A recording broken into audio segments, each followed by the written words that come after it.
When someone wrongs you, ask yourself what made him do it. Once you understand his concept of good and evil, you'll feel sorry for him and cease to be either amazed or angry.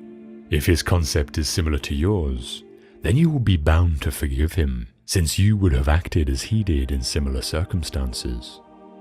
But if you do not share his ideas of good and evil, then you should find it even easier to overlook the wrongs of someone who is confused and in a moral muddle.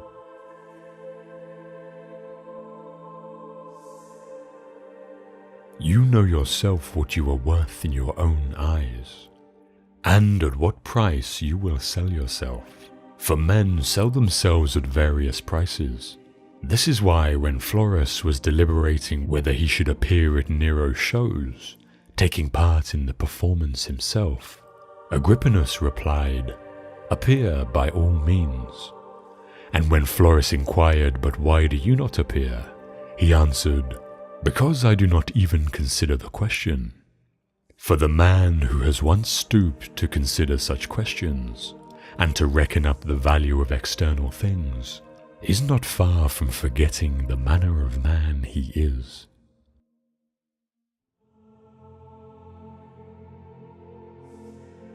If you are distressed by anything external, the pain is not due to the thing itself, but to your estimate of it, and this you have the power to revoke at any moment.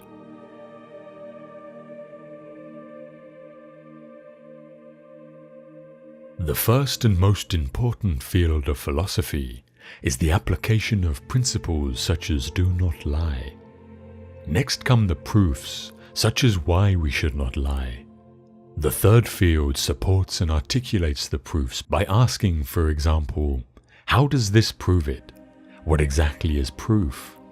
What is logical inference? What is contradiction? What is truth? What is falsehood? Thus the third field is necessary because of the second, and the second because of the first.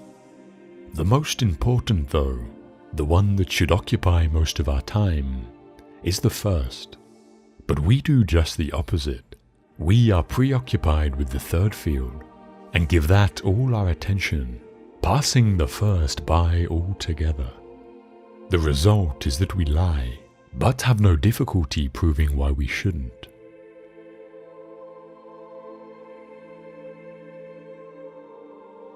For I am not everlasting, but a human being, a part of the whole, as an hour is part of the day.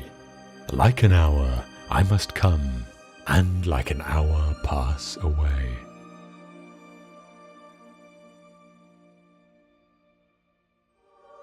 Remember that you must behave in life as at a dinner party. Is anything brought around to you? Put out your hand and take your share with moderation. Does it pass by you? Don't stop it. Is it not yet come? Don't stretch your desire towards it, but wait until it reaches you. Do this with regard to children, to a wife, to public posts, to riches, and you will eventually be a worthy partner of the feasts of the gods. And if you don't even take the things which are set before you, but are able even to reject them, then you will not only be a partner at the feasts of the gods, but also of their empire.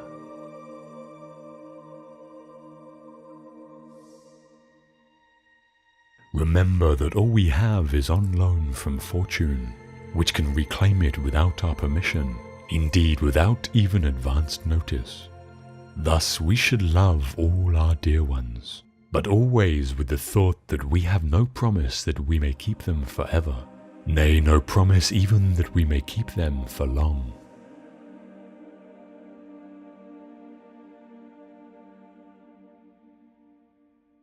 Never call yourself a philosopher, nor talk a great deal among the unlearned about theorems, but act conformably to them. Thus at an entertainment, don't talk how persons ought to eat, but eat as you ought. For remember that in this manner, Socrates also universally avoided all ostentation. And when persons came to him and desired to be recommended by him to philosophers, he took and recommended them. So well did he bear being overlooked, so that if any talk should happen among the unlearned concerning philosophic theorems, be you for the most part silent, for there is great danger in immediately throwing out what you have not digested. And if anyone tells you that you know nothing, and you are not nettled at it, then you may be sure that you have begun your business. For sheep don't throw up the grass to show the shepherds how much they have eaten, but inwardly digesting their food, they outwardly produce wool and milk. Thus therefore do you likewise not show theorems to the unlearned, but the actions produced by them, after they have been digested.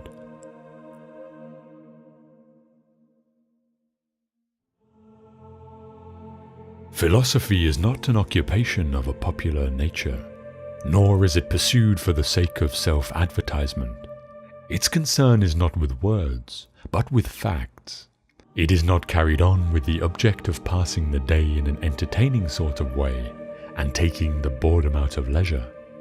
It molds and builds the personality, orders one's life, regulates one's conduct, shows one what one should do and what one should leave undone, sits at the helm, and keeps one on the correct course as one is tossed about in perilous seas. Without it, no one can live a life free of fear or worry. Every hour of the day, countless situations arise that call for advice. And for that advice, we have to look to philosophy.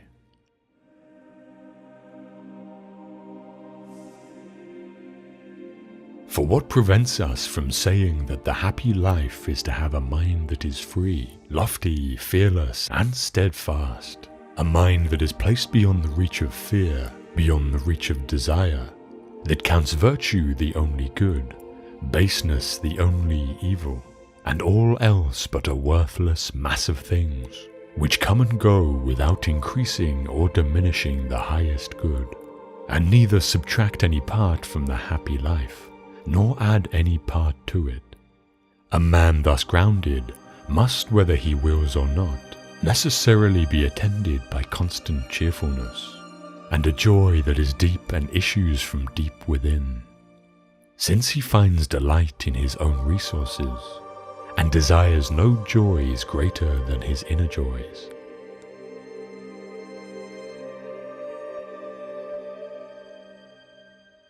My advice is really this: what we hear the philosophers saying, and what we find in their writing, should be applied in our pursuit of the happy life.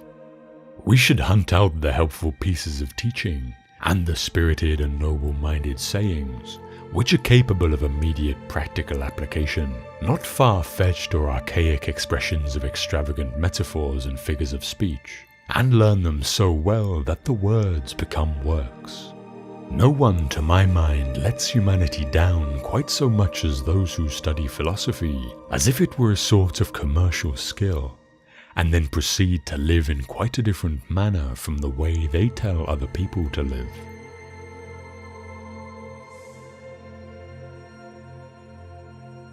All you need are these: certainty of judgment in the present moment, action for the common good in the present moment, and an attitude of gratitude in the present moment for anything that comes your way.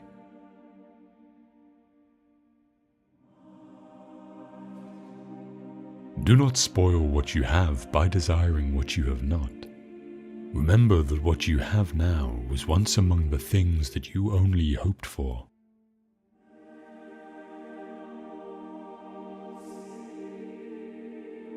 True happiness is to enjoy the present without anxious dependence upon the future, not to amuse ourselves with either hopes or fears, but to rest satisfied with what we have, which is sufficient.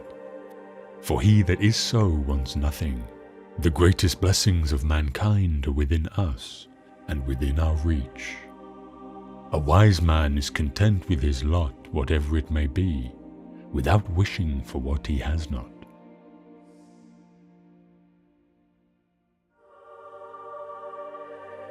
Pass through this brief patch of time in harmony with nature, and come to your final resting place gratefully. just as a ripened olive might drop, praising the earth that nourished it, and grateful to the tree that gave it growth.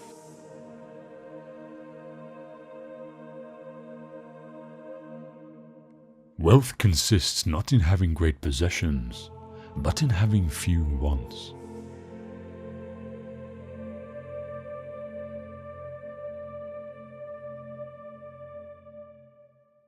Gratitude is not only the greatest of virtues, but the parent of all others.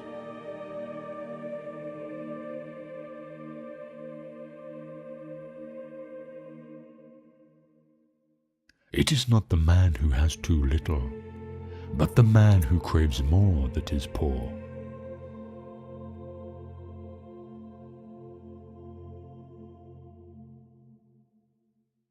If you admit to having derived great pleasures, your duty is not to complain about what has been taken away, but to be thankful for what you have been given.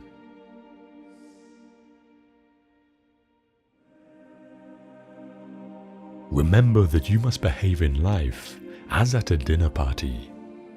Is anything brought around to you? Put out your hand and take your share with moderation. Does it pass by you? Don't stop it. Is it not yet come? Don't stretch your desire towards it, but wait until it reaches you.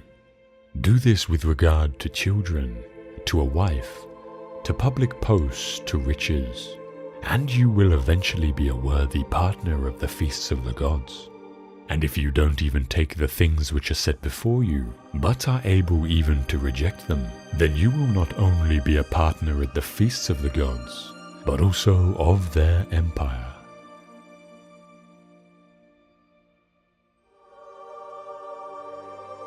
He is a wise man who does not grieve for the things which he has not, but rejoices for those which he has.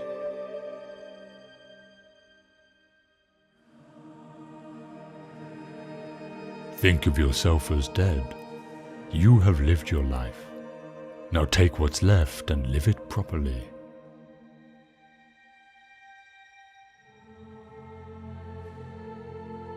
We should try by all means to be as grateful as possible, for gratitude is a good thing for ourselves in a sense in which justice, that is commonly supposed to concern other persons, is not.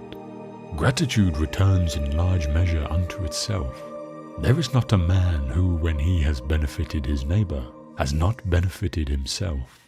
I do not mean for the reason that he whom you have aided will desire to aid you, or that he who you have defended will desire to protect you, or that an example of good conduct returns in a circle to benefit the doer, just as examples of bad conduct recoil upon their authors, and as men find no pity if they suffer wrongs which they themselves have demonstrated the possibility of committing, but that the reward for all the virtues lies in the virtues themselves, for they are not practiced with a view to recompense. The wages of a good deed is to have it done. I am grateful not in order that my neighbor, provoked by the earlier act of kindness, may be more ready to benefit me, but simply in order that I may perform a most pleasant and beautiful act. I feel grateful not because it profits me, but because it pleases me.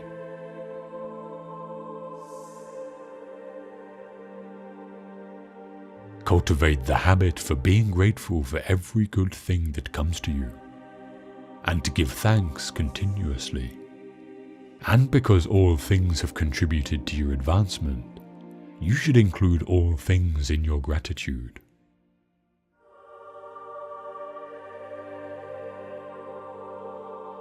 The desire for imaginary benefits often involves the loss of present blessings.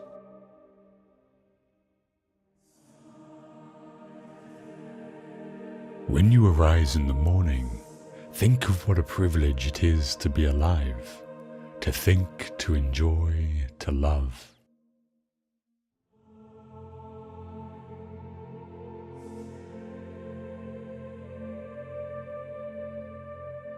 The chief task in life is simply this: to identify and separate matters so that I can say clearly to myself Which are externals not under my control, and which have to do with the choices I actually control?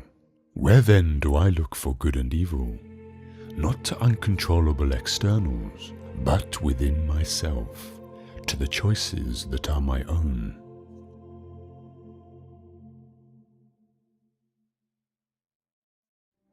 When we are no longer able to change a situation, we are challenged to change ourselves.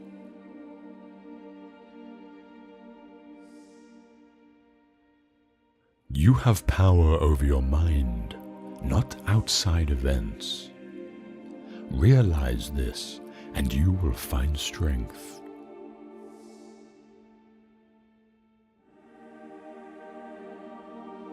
Everything can be taken from a man but one thing, the last of the human freedoms, to choose one's attitude in any given set of circumstances, to choose one's own way.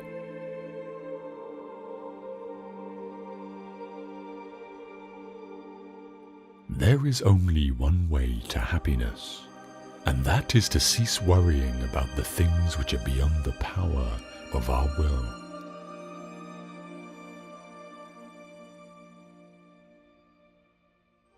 Some things are within our power, while others are not. Within our power are opinion, motivation, desire, aversion, and, in a word, whatever is of our own doing. Not within our power are our body, our property, reputation, office, and, in a word, whatever is not of our own doing.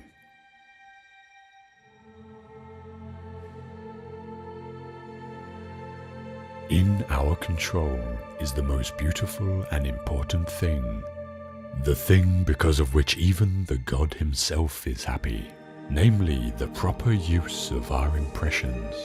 We must concern ourselves absolutely with the things that are under our control, and entrust the things not in our control to the universe.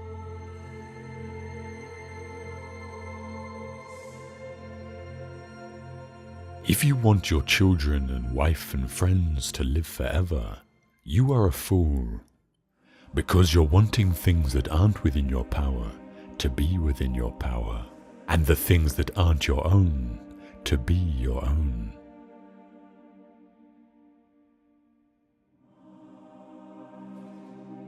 No person has the power to have everything they want, but it is in their power not to want what they don't have, and to cheerfully put to good use what they do have.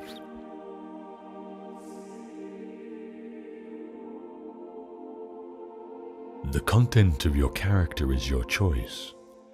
Day by day, what you choose, what you think, and what you do is what you become.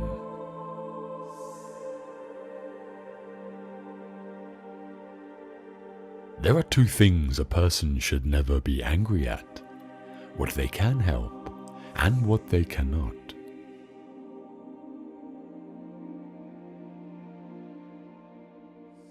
Make the best use of what is in your power, and take the rest as it happens.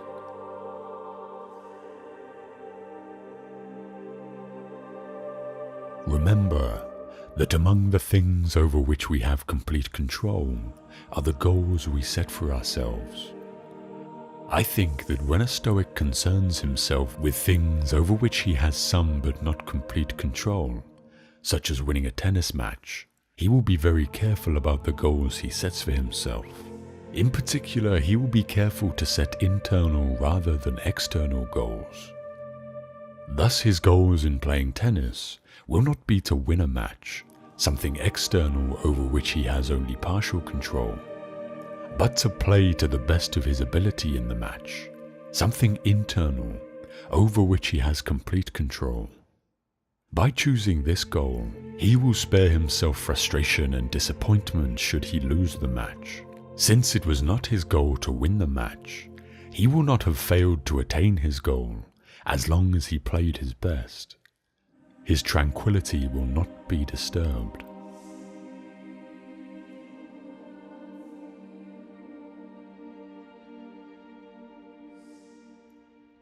Stoics would recommend, for example, that I not concern myself with whether my wife loves me, even though this is something over which I have some but not complete control.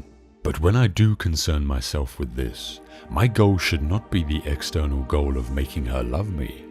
No matter how hard I try, I could fail to achieve this goal, and would as a result be quite upset. Instead, my goal should be an internal goal, to behave to the best of my ability in a lovable manner. Similarly, my goal with respect to my boss should be to do my job to the best of my ability. These are goals I can achieve no matter how my wife and my boss subsequently react to my efforts. By internalizing goals in his daily life, the Stoic is able to preserve his tranquility while dealing with things over which he has only partial control.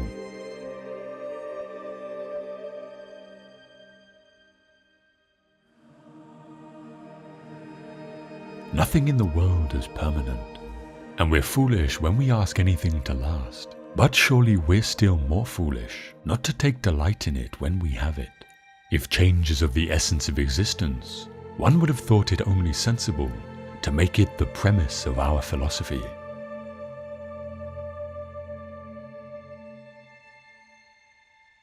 A human being is a part of the whole, called by us the universe. A part limited in time and space. He experiences himself, his thoughts and feelings, as something separate from the rest, a kind of optical delusion of his consciousness. This delusion is a kind of prison for us, restricting us to our personal desires and to affection for a few persons nearest to us. Our task must be to free ourselves from this prison by widening our circle of compassion, to embrace all living creatures and the whole of nature in its beauty.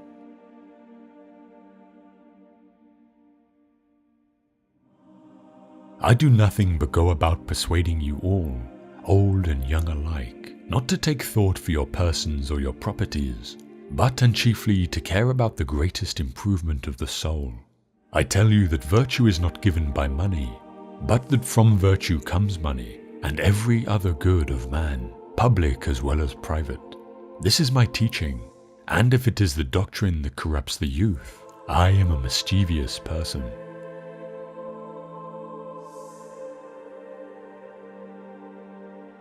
By three methods we may learn wisdom. First, by reflection, which is the noblest. Second, by imitation, which is the easiest. And third, by experience, which is the bitterest.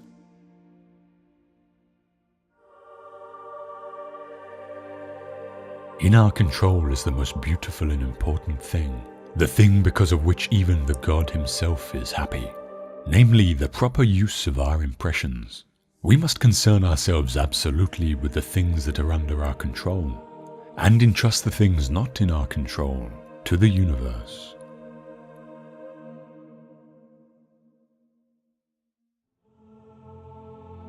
Therefore, the seeker after the truth is not one who studies the writings of the ancients, and following his natural disposition puts his trust in them, but rather the one who suspects his faith in them and questions what he gathers from them, the one who submits to argument and demonstration, and not to the sayings of a human being whose nature is fraught with all kinds of imperfections and deficiency. Thus the duty of the man who investigates the writings of scientists, if learning the truth is his goal, is to make himself the enemy of all that he reads, and applying his mind to the core and margins of its content, attack it from every side. He should also suspect himself as he performs his critical examination of it, so that he may avoid falling into either prejudice or leniency.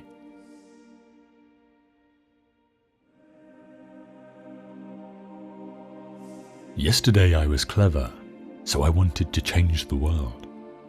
Today I am wise, so I am changing myself.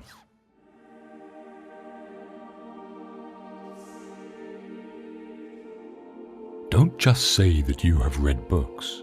Show that through them you have learned to think better, to be a more discriminating and reflective person. Books are the training weights of the mind.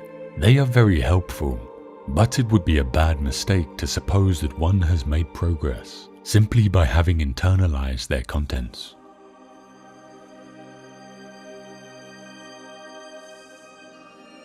It is easy in the world to live after the world's opinion.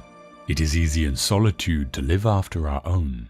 But the great man is he who in the midst of the crowd keeps with perfect sweetness the independence of solitude.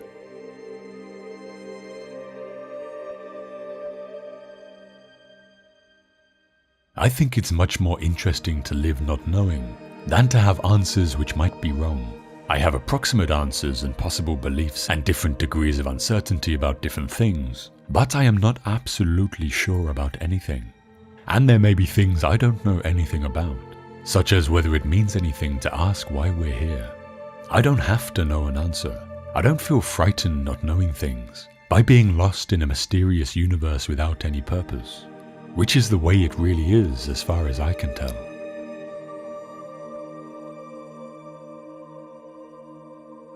An intellectual is someone whose mind watches itself. I like this because I am happy to be both halves, the watcher and the watched. Can they be brought together? This is a practical question. We must get down to it. I despise intelligence really means I cannot bear my doubts.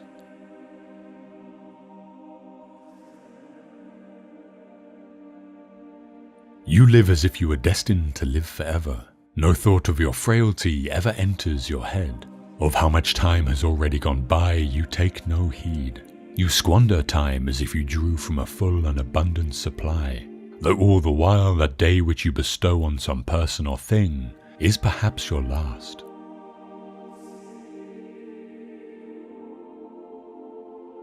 To teach how to live without certainty, and yet without being paralyzed by hesitation, is perhaps the chief thing that philosophy in our age can still do for those who study it.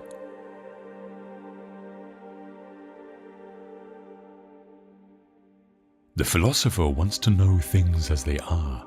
He loves the truth. That is an intellectual virtue. He does not love to tell the truth. That is a moral virtue. Presumably, he would prefer not to practice deception, but if it is a condition of his survival, he has no objection to it. The hopes of changing mankind almost always end up in changing not mankind, but one's thought.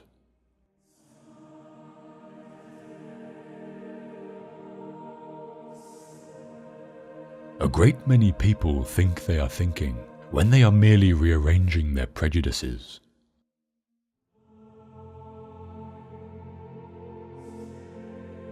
The greatest obstacle to living is expectancy, which hangs upon tomorrow and loses today. You are arranging what lies in fortune's control and abandoning what lies in yours. What are you looking at? To what goal are you straining? The whole future lies in uncertainty. Live immediately.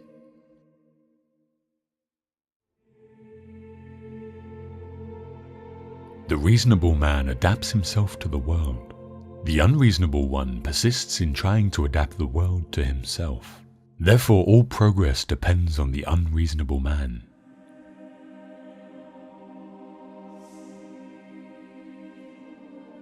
There are three classes of intellects. One which comprehends by itself, another which appreciates what others comprehend, and a third which neither comprehends by itself nor by the showing of others. The first is the most excellent. The second is good. The third is useless.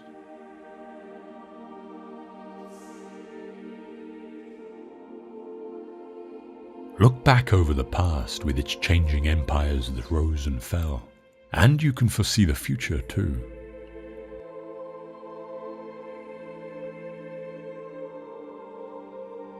Until we have begun to go without them, we fail to realize how unnecessary many things are.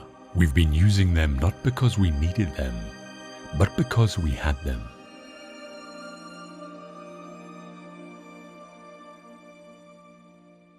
As a philosopher, if I were speaking to a purely philosophic audience, I should say that I ought to describe myself as agnostic, because I do not think that there is a conclusive argument by which one can prove that there is not a God. On the other hand, if I am to convey the right impression to the ordinary man in the street, I think that I ought to say that I am an atheist, because when I say that I cannot prove that there is not a God, I ought to add equally that I cannot prove that there are not the Homeric gods.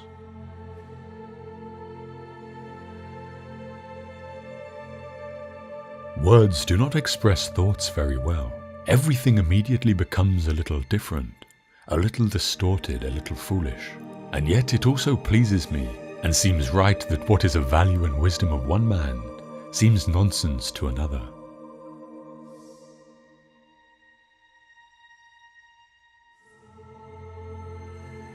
Aspire to be like Mount Fuji, with such a broad and solid foundation that the strongest earthquake cannot move you, and so tall that the greatest enterprises of common men seem insignificant from your lofty perspective. With your mind as high as Mount Fuji, you can see all things clearly, and you can see all the forces that shape events, not just the things happening near you.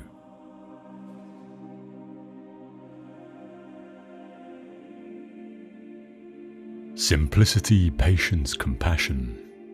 These three are your greatest treasures. Simple in actions and thoughts, you return to the source of being. Patient with both friends and enemies, you accord with the way things are. Compassionate towards yourself, you reconcile all beings in the world.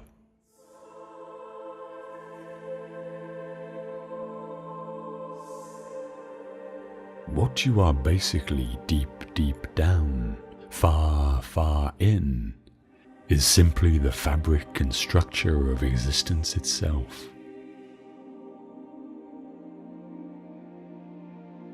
I have realized that the past and the future are real illusions, that they exist in the present, which is what there is, and all there is.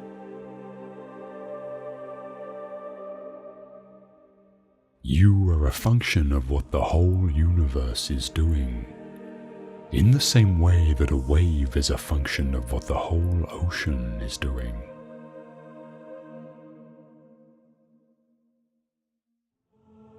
Tomorrow and plans for tomorrow can have no significance at all unless you are in full contact with the reality of the present, since it is in the present and only in the present that you live.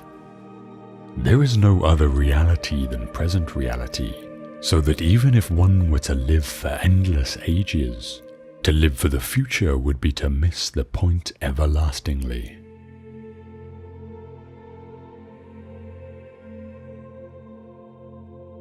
The meaning of life is just to be alive.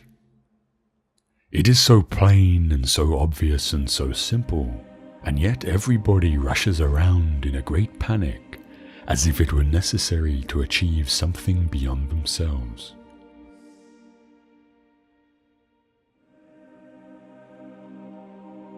When you get free from certain fixed conceptions of the way the world is, you find it is far more subtle and far more miraculous than you thought it was.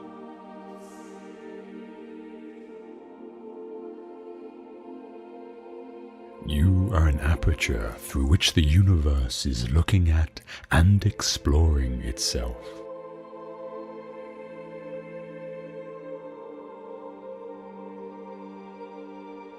The only way to make sense out of change is to plunge into it, move with it, and join the dance.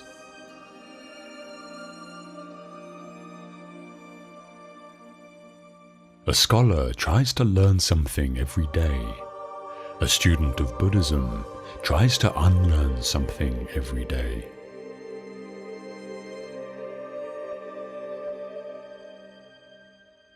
I'll tell you what the hermits realize. If you go off into a far, far forest and get very quiet, you'll come to understand that you're connected with everything.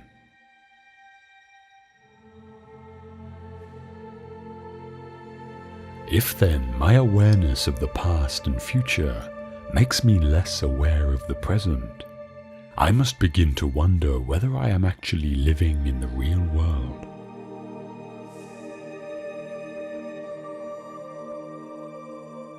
Meditation is the discovery that the point of life is always arrived at in the immediate moment.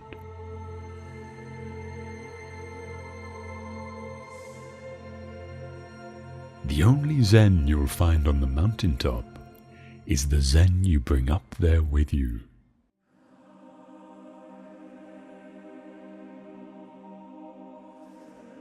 Muddy water is best cleared by leaving it alone.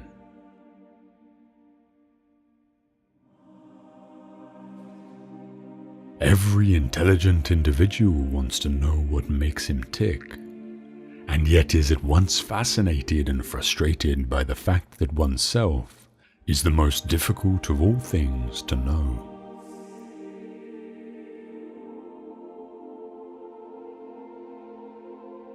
Problems that remain persistently insoluble should always be suspected as questions asked in the wrong way.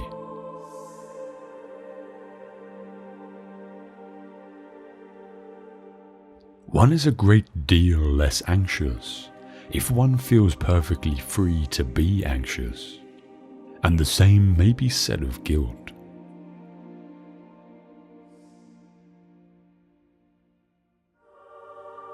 If you say that getting the money is the most important thing, you'll spend your life completely wasting your time. You'll be doing things you don't like doing in order to go on living. That is, to go on doing things you don't like doing, which is stupid.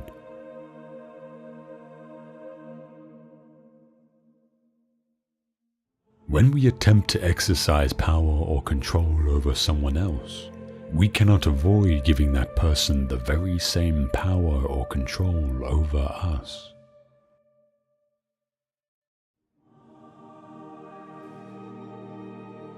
Things are as they are. Looking out into the universe at night, we make no comparisons between right and wrong stars, nor between well and badly arranged constellations.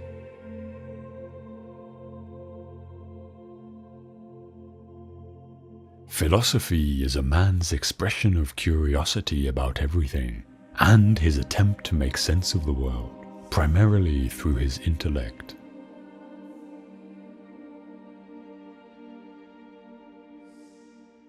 Zen does not confuse spirituality while thinking about God while one is peeling potatoes. Zen spirituality is just to peel the potatoes.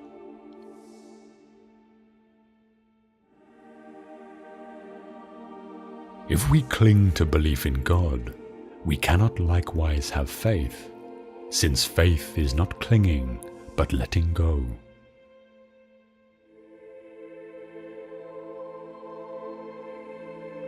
What we have forgotten is that thoughts and words are conventions, and that it is fatal to take conventions too seriously.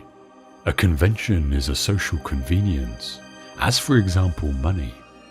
But it is absurd to take money too seriously, to confuse it with real wealth. In somewhat the same way, thoughts, ideas, and words are coins for real things.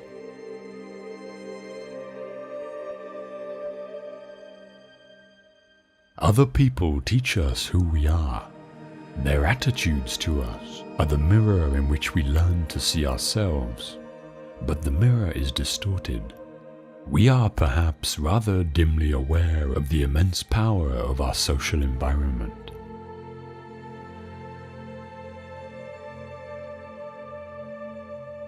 It's like you took a bottle of ink and threw it at the wall. Smash! And all that ink spread. And in the middle it is dense, isn't it? And as it gets out to the edge, the little droplets get finer and finer, and make more complicated patterns, see? So in the same way, there was a big bang at the beginning of things, and it spread. And you and I, sitting here in this room as complicated human beings, are way, way out on the fringe of that bang. We are the complicated little patterns at the end of it. Very interesting. But so we define ourselves as being only that. If you think that you are only inside your skin, You define yourself as one very complicated little curlicue, way out on the edge of that explosion, way out in space and way out in time. Billions of years ago you were a Big Bang, but now you're a complicated human being. And then we cut ourselves off and don't feel that we're still the Big Bang, but you are.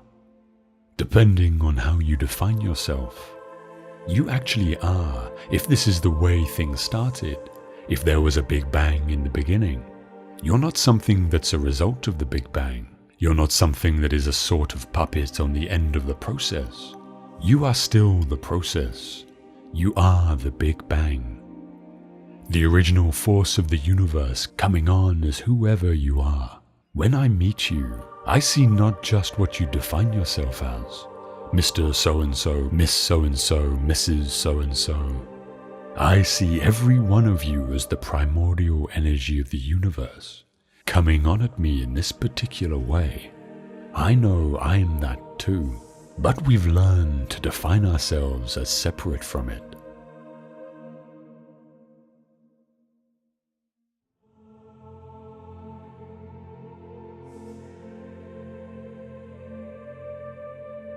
Excellence is never an accident. It is always the result of high intention, sincere effort, and intelligent execution. It represents the wise choice of many alternatives. Choice, not chance, determines your destiny.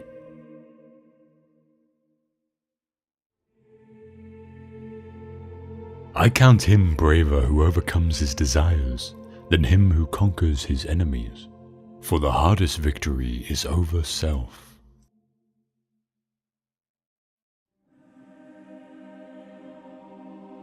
The high-minded man must care more for the truth than for what people think.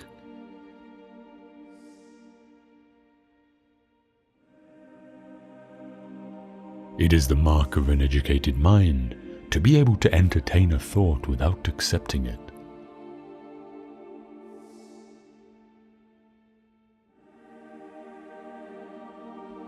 Anybody can become angry. This is easy.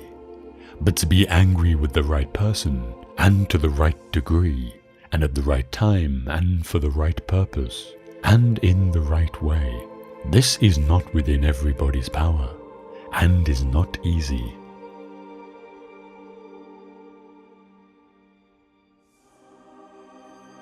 The self-indulgent man craves for all pleasant things, and is led by his appetite to choose these things at the cost of everything else.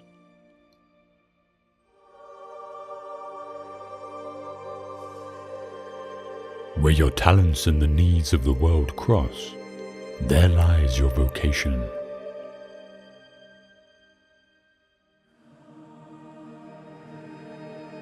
Happiness is a quality of the soul, not a function of one's material circumstances.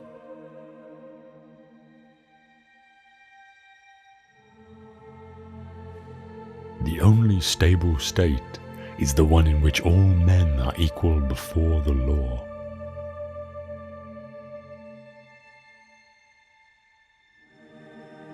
Knowing yourself is the beginning of all wisdom.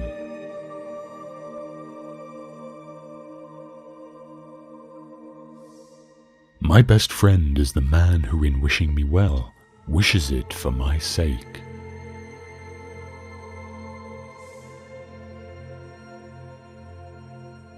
Learning is an ornament in prosperity, a refuge in adversity, and a provision in old age.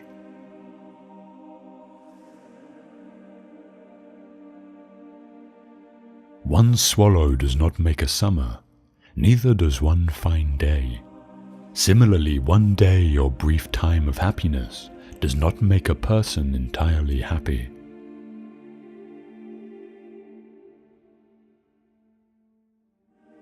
To write well, express yourself like the common people, but think like a wise man.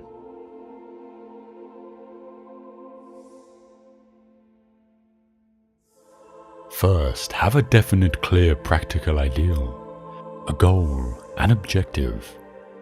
Second, have the necessary means to achieve your ends: wisdom, money, materials, and methods. Third, adjust all your means to that end.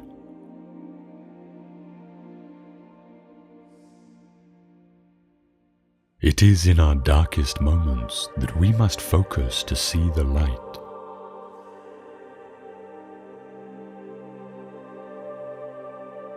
Man is a goal-seeking animal. His life only has meaning if he is reaching out and striving for his goals.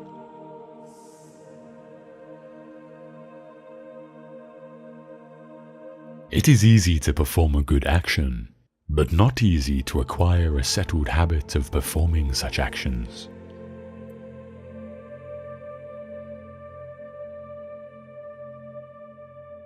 Democracy arose from men's thinking that if they are equal in any respect, they are equal absolutely.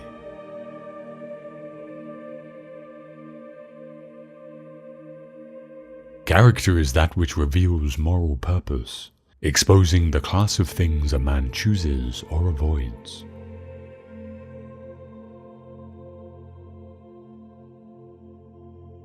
Poetry is finer and more philosophical than history, for poetry expresses the universal, and history only the particular.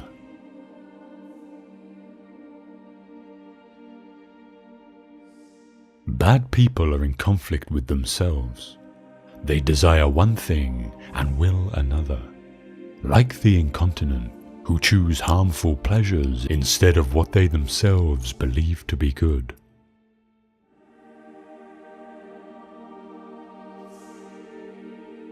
Man is by nature a social animal. An individual who is unsocial naturally, and not accidentally, is either beneath our notice or more than human.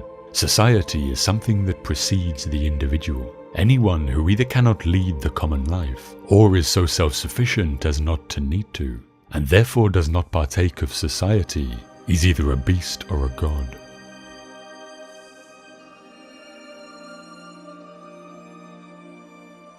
Time crumbles things. Everything grows old under the power of time, and is forgotten through the lapse of time.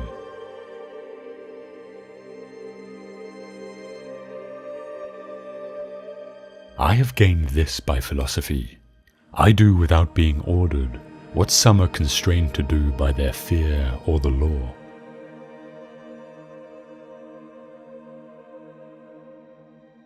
It is not enough to win a war. It is more important to organize the peace.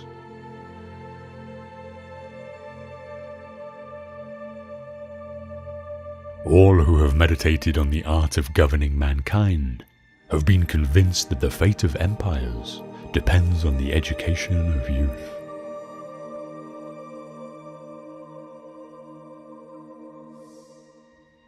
The wise man does not expose himself needlessly to danger, since there are few things for which he cares sufficiently. He is willing in great crisis to give even his life, knowing that under certain conditions it is not worthwhile to live. He is of a disposition to do men service, though he is ashamed to have a service done to him. To confer a kindness is the mark of superiority. To receive one is a mark of subordination.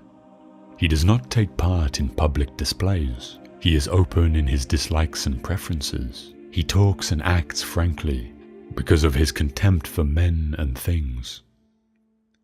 He is never fired with admiration, since there is nothing great in his eyes. He cannot live in complacence with others, except it be a friend. Complacence is the characteristic of a slave. He never feels malice, and always forgets and passes over injuries. He is not fond of talking. It is no concern of his that he should be praised, or that others should be blamed. He does not speak evil of others, even of his enemies, unless it be to themselves. His carriage is sedate, his voice deep, his speech measured. He is not given to hurry, for he is concerned about only a few things. He is not prone to vehemence, for he thinks nothing very important. A shrill voice and hasty steps come to a man through care. He bears the accidents of life with dignity and grace. making the best of his circumstances, like a skillful general who marshals his limited forces with the strategy of war. He is his own best friend, and takes delight in privacy, whereas the man of no virtue or ability is his own worst enemy, and is afraid of solitude.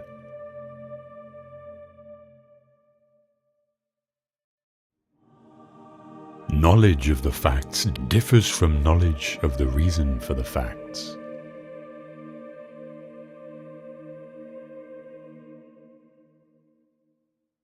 Man is a tamed or civilized animal.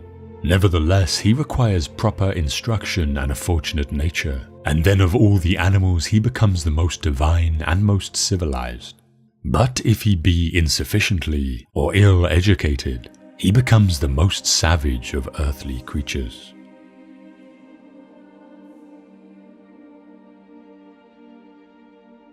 If men learn this, it will implant forgetfulness in their souls. They will cease to exercise memory because they rely on that which is written, calling things to remembrance no longer from within themselves, but by means of external marks. What you have discovered is a recipe not for memory, but for reminder.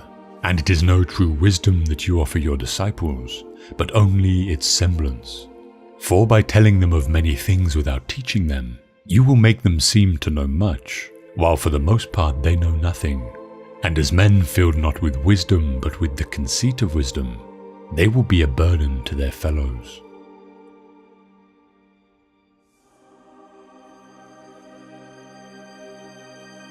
The man who finds that in the course of his life he has done a lot of wrong often wakes up at night in terror, like a child with a nightmare, and his life is full of foreboding. But the man who is conscious of no wrongdoing is filled with cheerfulness and with the comfort of old age.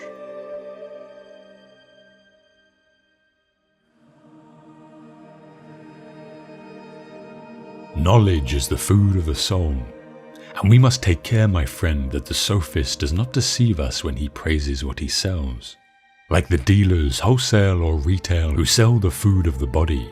For they praise indiscriminately all of their goods, without knowing what are really beneficial or hurtful.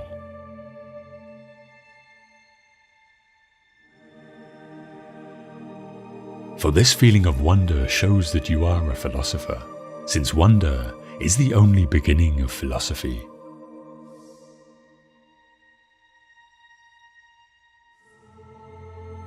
To be afraid of death is only another form of thinking that one is wise when one is not. It is to think that one knows what one does not know. No one knows with regard to death whether it is not really the greatest blessing that can happen to man, but people dread it as though they were certain it is the greatest evil.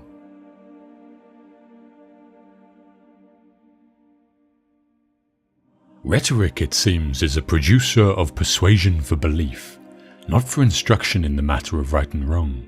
And so the rhetorician's business is not to instruct a law, court, or public meeting in matters of right and wrong, but only to make them believe.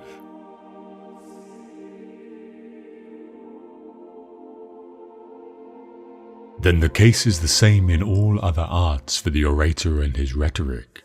There is no need to know the truth of actual matters, but one merely needs to have discovered some device of persuasion which will make one appear to those who do not know to know better than those who know.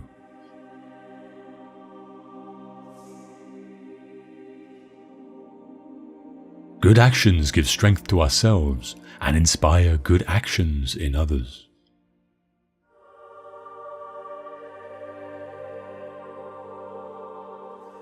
It would be better for me that multitudes of men should disagree with me, rather than that I, being one, should be out of harmony with myself.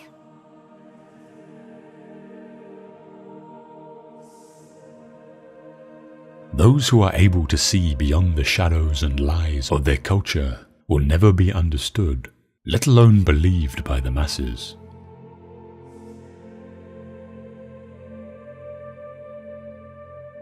Since those who rule in the city do so because they own a lot, I suppose they're unwilling to enact laws to prevent young people who've had no discipline from spending and wasting their wealth, so that by making loans to them, secured by the young people's property, and then calling those loans in, they themselves become even richer and more honored.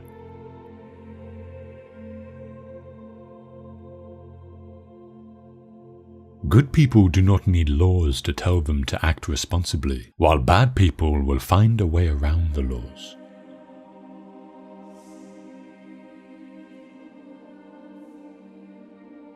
People are like dirt. They can either nourish you and help you grow as a person, or they can stunt your growth and make you wilt and die.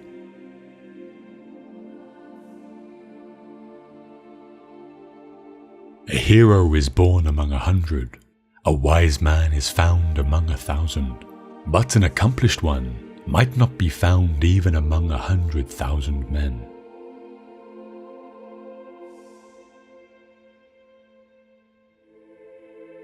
You know that the beginning is the most important part of any work, especially in the case of a young and tender thing, for that is the time at which character is being formed and the desired impression is more readily taken.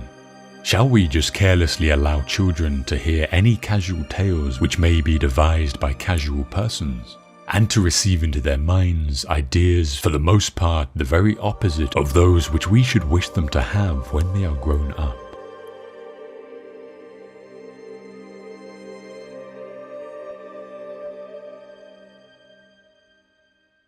Anything received into the mind at that age is likely to become indelible and unalterable, and therefore it is most important that the tales which the young first hear should be models of virtuous thoughts.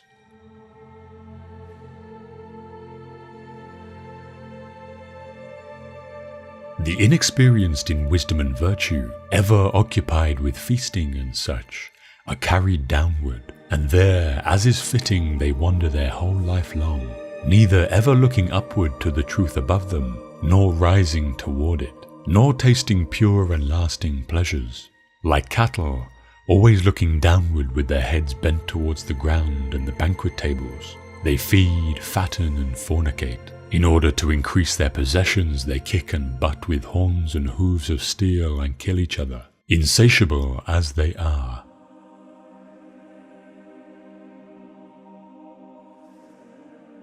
Excellence is not a gift but a skill that takes practice. We do not act rightly because we are excellent. In fact, we achieve excellence by acting rightly.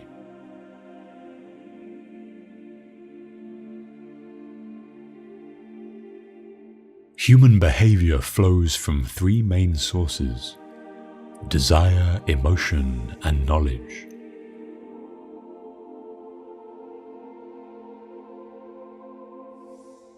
That's what education should be, I said.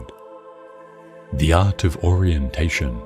Educators should devise the simplest and most effective methods of turning minds around. It shouldn't be the art of implanting sight in the organ, but should proceed on the understanding that the organ already has the capacity, but it is improperly aligned and isn't facing the right way.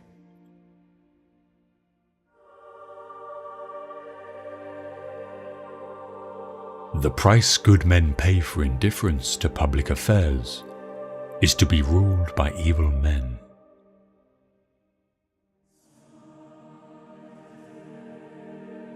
The society we have described can never grow into reality or see the light of day, and there will be no end to the troubles of states, or indeed of humanity itself, till philosophers become rulers in this world, or till those we call kings and rulers really and truly become philosophers. And political power and philosophy thus come into the same hands.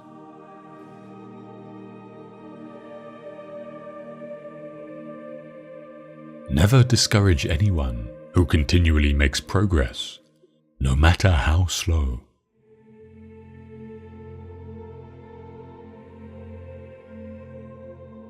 The difficulty, my friends, is not in avoiding death, but in avoiding unrighteousness, for that runs faster than death.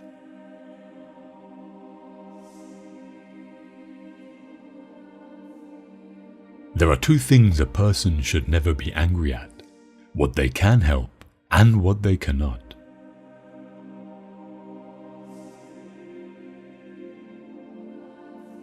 Bodily exercise when compulsory does not harm the body, but knowledge when it is acquired under compulsion obtains no hold on the mind.